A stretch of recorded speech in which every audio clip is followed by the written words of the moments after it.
सदगुरु की प्यारी साध संगत जी,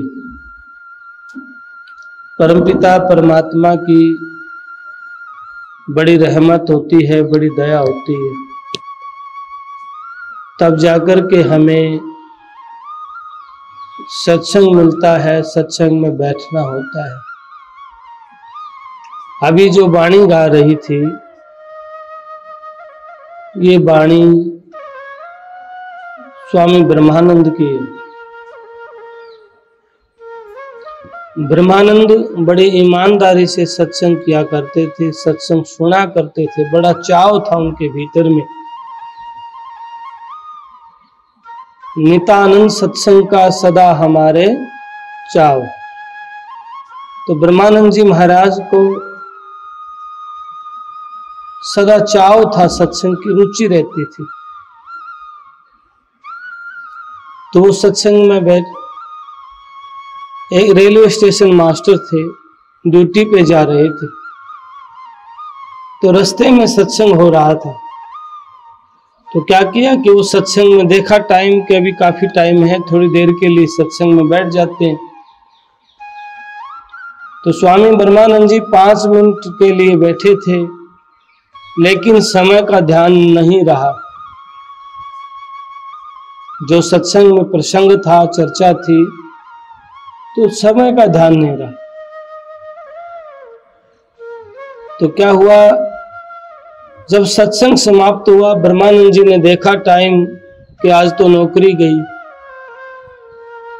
दौड़ता हुआ रेलवे स्टेशन पे पहुंचा, कर्मचारी से पूछा कि भाई आज गाड़ी पास किसने की? कर्मचारी ने कहा बाबू गाड़ी तो पास आपने की। उसने सोचा मजाक कर रहा है, तो ब्रह्मानंद जी ने दूसरे से पूछा भाई आज गाड़ी पास किसने की है? उन्होंने कहा बाबू कोई नशा किया है? आपने तो गाड़ी पास की है। जब रजिस्टर में जाके देखता है तो ठीक समय पे गाड़ी आई है और ठीक समय पे गाड़ी गई है और साइन भी उनके थे। तो ब्रह्मानंद कहता है वो गाड़ी पास करने वाले इस तनख्वाह का अधिकारी भी तू है। तो ब्रह्मानंद जी ने ये देख के बड़ा वैराग्य पैदा हुआ और घर आके खटिया में पड़ गए। तो परिवार के लोग बेचैन हुए, कोई बीमार है, बुखार है, तकलीफ क्या है, तो उन्होंने डॉक्टरों को बुलाया। पहले नाड़ी के वैद्य थे देसी, उनको बुलाया तो कहने लगे, नाड़ी देखी तो ब्रह्मानंद ने कहा नवजिया वैद्य क्या देखे, मुझे दिल की बीमारी है, कभी कफ रोग बतलाए, कभी तासीर गर्मी की, जिगर का हाल ना जाने। ये कभी कफ रोग बतलाते हैं, कभी पित्त, कभी वायु का दोष बताते हैं। मेरे साथ क्या हुआ है वो तो मैं ही जानता हूं। सदगुरु की प्यारी साध संगत जी, स्वामी ब्रह्मानंद की ये बात को सुन के परिवार चिंतित हुआ, परिवार दुखी हुआ, परिवार रोने लगा। जब परिवार रोने लगा तो ब्रह्मानंद ने कहा मुझे है काम ईश्वर से, जगत रूठे तो रूठन दे, धरी सिर पाप की मटकी, मेरे गुरुदेव ने झटकी, वो ब्रह्मानंद ने पटकी, अगर फूटे तो फूटन दे। कि मेरे सिर पे पाप की मटकी थी, मेरे गुरुदेव ने झटका दिया है, अब फूटे तो फूटने दो, कोई रूसता है तो रूसने दो, क्योंकि ये संसार कभी किसी से राजी हुआ ही नहीं, किस किस को मनाएंगे। और दुनिया के लोगों को मनाते मनाते हम चले जाते हैं और ये लोग नहीं मानते। तो इसलिए गुरुदेव कहते हैं जन्म मरण विचार कर, खोटी राह न चाल, नितानंद चल जाएगा कोई आज कोई काल। कि भाई जन्म मरण के लिए इस बंधन से, दुख, इन बंधन से, इन दुखों से छूटने के लिए परमात्मा ने आपको ये मौका दिया था मानव जीवन का। ये जो मानव जीवन रोज रोज काल का ग्रास बनता जा रहा है, एक दिन जाना जरूर है, आप मालिक के नाम का सिमरण करिए, मालिक के नाम की कमाई करिए। न जाने कौन घड़ी किस वक्त जाना हो जाएगा, क्या पता कब चला जाएगा। इसलिए समय रहते विचार करो। इस श्वास का कोई भी भरोसा नहीं, श्वास आएगा या नहीं आएगा। जैसे बचपन दोबारा नहीं आता, जवानी भी नहीं रहेगी, वृद्ध अवस्था भी नहीं रहेगा, एक दिन जाना पड़ेगा। और जब जीवात्मा जाती है निकल के तो अन्य योनियों में जाती है, कभी किसी योनि में जाएगी, कभी किसी योनि में जाएगी। तो इसीलिए संत जगाते हैं, भाई जन्म मरण की जेवड़ी काट सके तो काट, नितानंद अब ना कटी तो तन 12 बाट। जन्म मरण की जेवड़ी अगर अभी नहीं कटी ना, फिर कभी नहीं कटेगी, क्योंकि ये मानव जीवन में संभव है, अन्य योनियों में ऐसा नहीं हो सकता है। अन्य योनियों में आप भक्ति सिमरन सेवा नहीं करते, अन्य योनियों में तो सिर्फ रोना ही रोना होता है, क्योंकि ये मौका, ये अवसर, ये समय फिर बार बार मिलता नहीं है।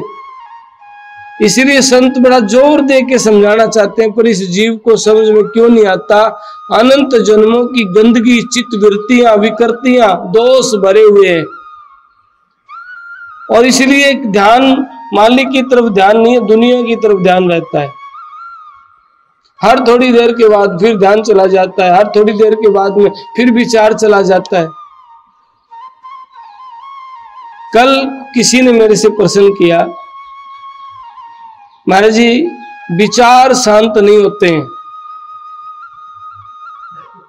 मैंने कहा, स्वामी अरविंद ने कहा है, ये विचार मधुमक्खियों का छत्ता है। जब आप बैठते हैं, जैसे मधुमक्खी छत्ते की मधुमक्खियां भी करती रहती हैं, ऐसे जब आप बैठते हैं तो आपके विचार उठते हैं। इन विचारों की तरफ ध्यान मत दो, और मैं इन विचारों को धूल कहता हूं। जैसे किसी घर में गंदगी पड़ी है और उस गंदगी को निकालना है तो धूल उठेगी। यदि कोई व्यक्ति धूल की तरफ ध्यान देने लग जाए तो ध्यान रहे, वो झाड़ू देना बंद कर देगा, धूल इतनी उठती है। और इस घर में तो अनंत जन्मों की गंदगी पड़ी हुई है, वो गंदगी विचार को रुकने नहीं देगी। बीच में माया बैठी करे हजारों दाव, बीच में अनंत प्रकार के भ्रांतियां, विचार, संशय, माया बैठी है। भक्ति की ओर कदम रखता है और विचार की ओर भाग जाता है। स्वामी नित्यानंद दयाल कहते हैं, पैंड भराऊं भक्ति में तो भाजे 100 कोस। मैं भक्ति की तरफ कदम रखता हूं तो ये मन 100 कोस भाग जाता है, रुकता नहीं है। क्योंकि अनंत जन्मों की पीड़ा है, अनंत जन्मों का रोग लगा हुआ है।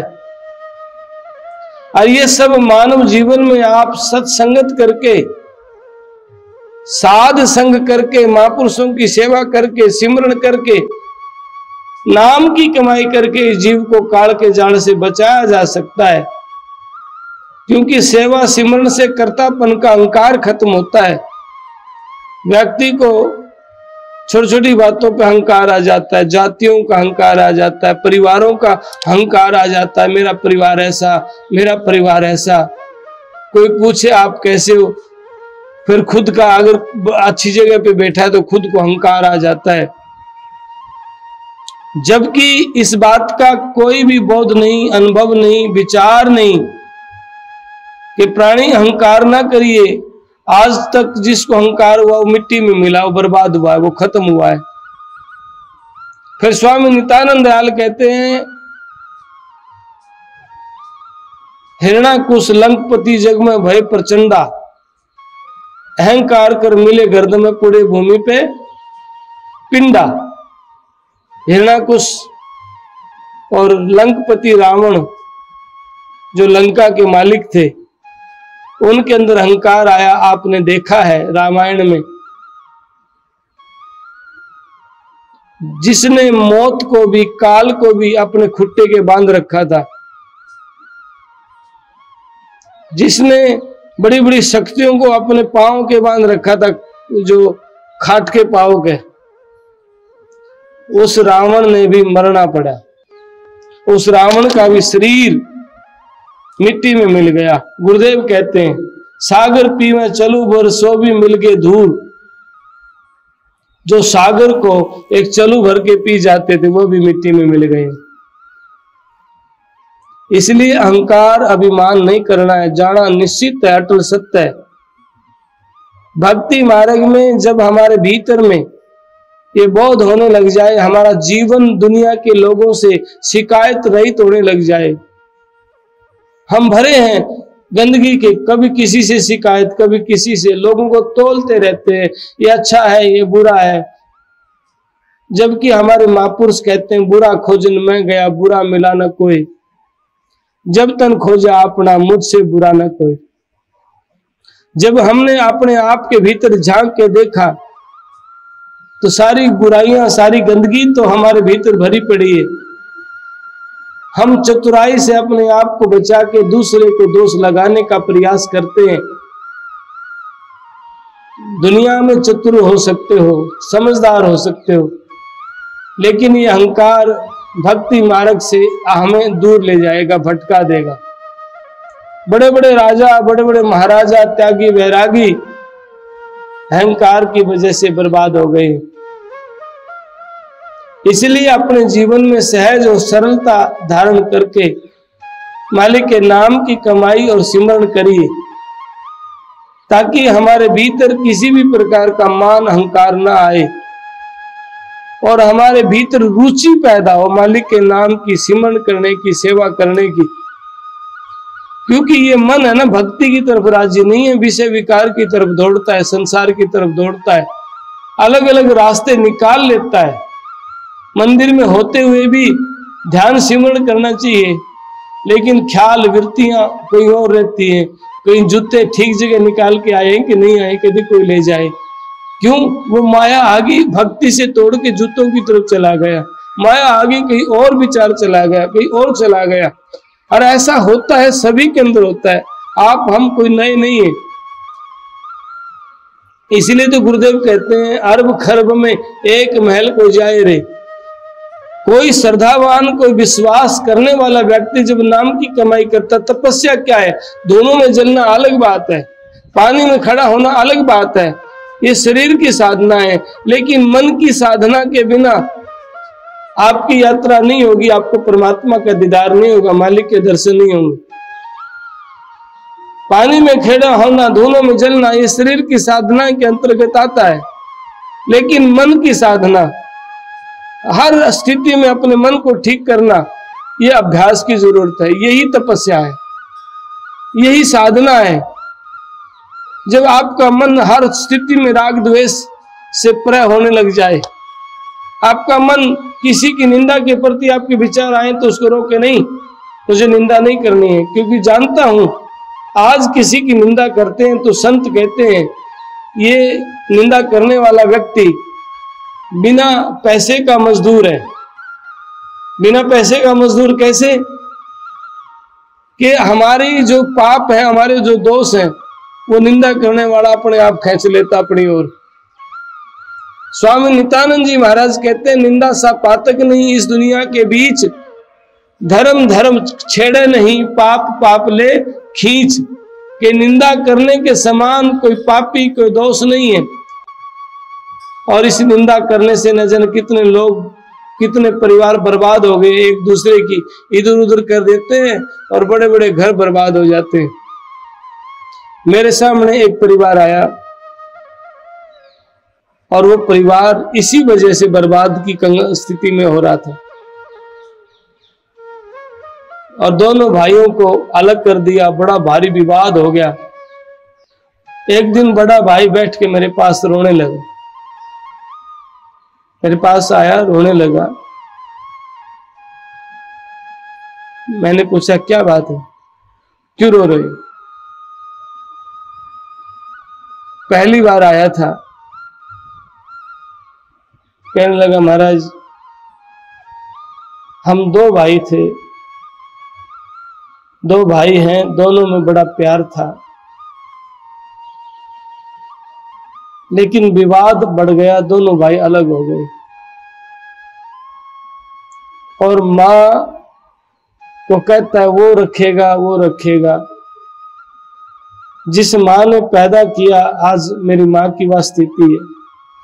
मैंने कहा आपको समझ आ गई है, फिर आप क्यों नहीं रखते हो, आप क्यों पूछते हो आप मेरी मामा जाएगी।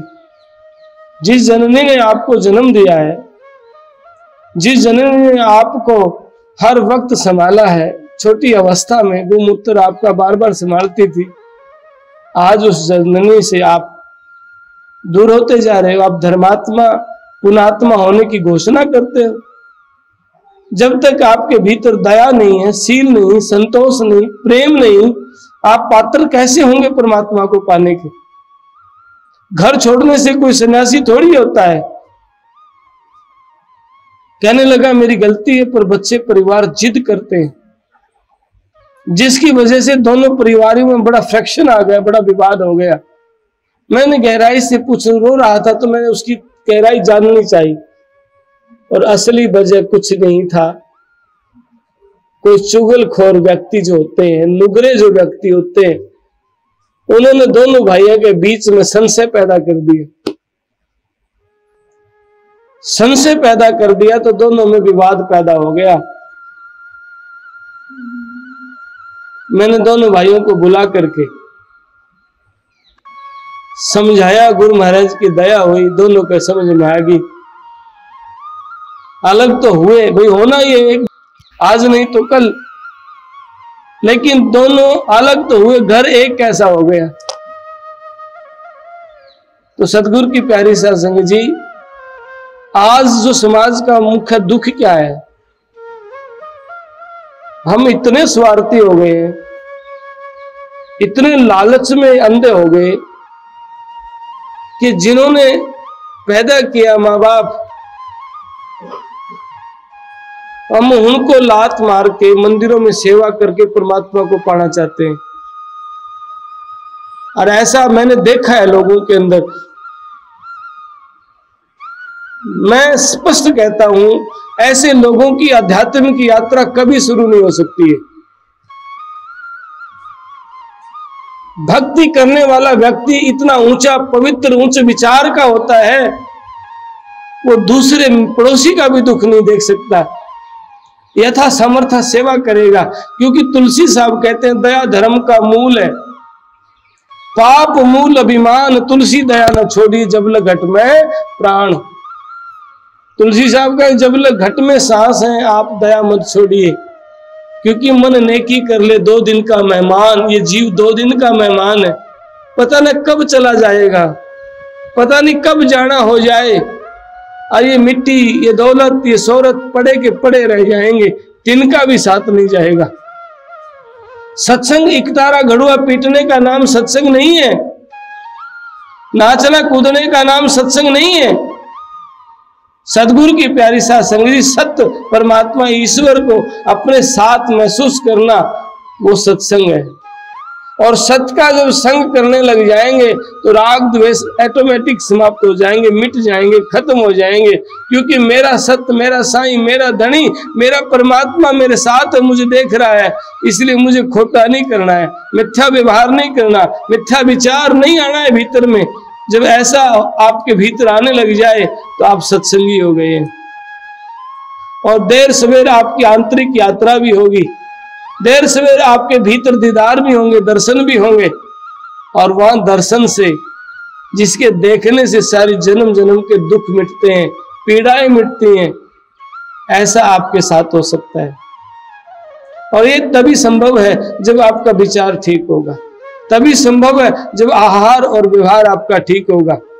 इसके अलावा आप सारी उम्र मंदिरों में सिर मारते रहना आपका भला नहीं हो सकता। चाहे लाख लोग आपको कुछ कहें, चाहे तोते की तरह राम राम राम राम करते रहें, क्योंकि जब तक भीतर में राम नहीं होगा, ऊपर के राम गाने से आपका उद्धार नहीं हो सकता है।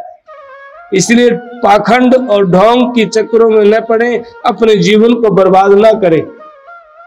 क्योंकि मानव जीवन बड़ा अवसर है, ये सेवा सिमरन करने से, ध्यान करने से ही संभव है।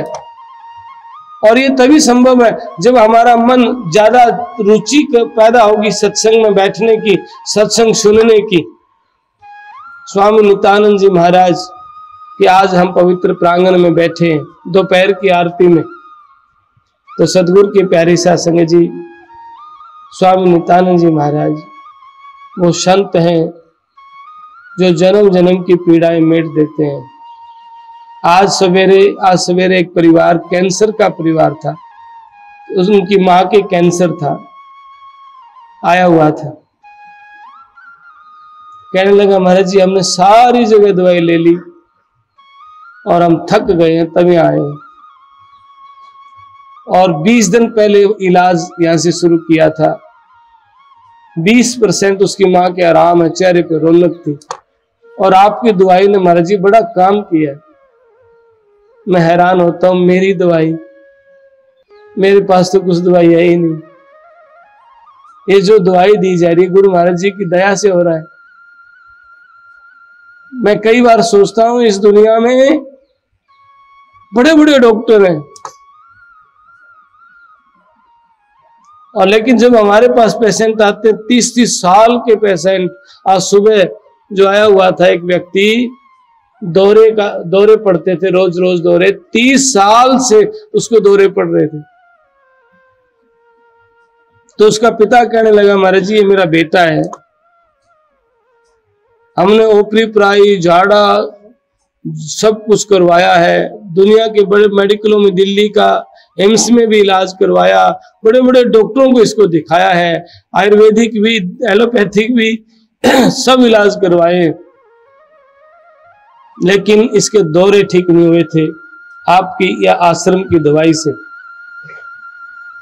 तो ये सब मैं इसलिए कह रहा हूं, दवाई कुछ नहीं है, आप दवाई ले तो ठीक है, ना ले तो ठीक है, पर भरोसा रखे गुरु महाराज जी ने करना है। ऐसी ऐसी घटनाएं हमने मिली हैं कि दवाई नहीं ली, दवाई ने नहीं काम किया, और अर्ज करने से, प्रार्थना करने से, सिमरन करने से ठीक हो गए। कई बार घटना ऐसे देखने को मिल जाती है, अभी समय काफी हो गया नहीं सुना पाऊंगा घटना, लेकिन मैं एक ही बात कहना चाहता हूं, स्वामी नित्यानंद सामर्थ्य है, और इनकी शरण में बैठ के ईमानदारी से प्रार्थना करें। और ईमानदारी यह है कि आहार व्यवहार विचार को ठीक करके मन चंगा तो कटौती में गंगा। अगर मन आपका ठीक नहीं है ना, तो दुविधा में दोनों गए माया मिली ना राम। फिर जीवन को बर्बाद मत करो। दुनिया का कोई रोग है, कोई पीड़ा है जो संत से दूर ठीक नहीं हो सकती, वो पाखंडों से कैसे होगी? जो आज हमें जो भ्रमित कर रहे हैं उन लोगों से कैसे होगी? परमपिता परमात्मा का नाम, वो राम का नाम, वो मालिक का नाम हमारी पीड़ा को काट सकता है, दुखों को काट सकता है। इसलिए आप एक प्रयास करें, दोपहर की आरती में गुरु महाराज के सिर चरणों में बैठ के आप अपनी जो पीड़ा है, जो दुख है, वो गुरु महाराज जी को हृदय से सुनाए। हे गुरुदेव, बस आप संवार दो, तुम राख लियो महाराज, हमसे बिगड़ी है। अमर जान के इस काया को सींचा, मैं जानू था मैं सदा रहूंगा, पर ये तो काची गगरी है महाराज जी। कह कबीरे की बिनती मोरी मत घालो, महाराज यम की नगरी है, काल की नगरी ते बचाओ, क्योंकि काल के देश में जाके फिर बुरा हाल होता है जीव के साथ। गुरुदेव तुम राख लियो महाराज, हमसे बिगड़ी है, मेरी बिगड़ी हुई को आप संभालो, आप पे रखो, आप पे रखनहार। नित्यानंद गुरुदेव जी, मैं पड़ा तुम्हारे द्वार, मैं आपकी शरण पड़ा हूं गुरुदेव, आप रखो, आप संभालो, आप कृपा करो गुरुदेव।